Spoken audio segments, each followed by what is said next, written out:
Il était l'un des plus grands adorateurs, mais devint le pire ennemi de l'humanité.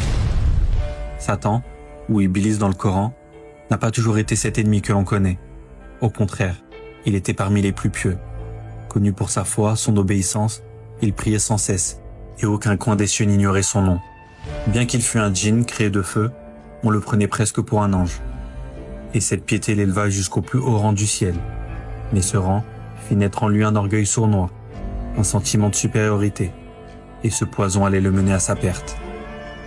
Un jour, Dieu créa Adam, prophète et père de l'humanité, un être nouveau, fait d'argile, puis il ordonna à tous les anges et à Iblis de se prosterner devant lui. Tous s'exécutèrent, tous, sauf un. Iblis refusa. Pourquoi devrais-je me prosterner? Je suis meilleur que lui, tu m'as créé de feu, et lui de terre. Ce seul refus fut le début de la fin. Mais Dieu connaissait déjà le poison qui rongeait son cœur. Il lui dit, « Est-ce ton orgueil qui te pousse à désobéir ?» Alors Dieu le bannit.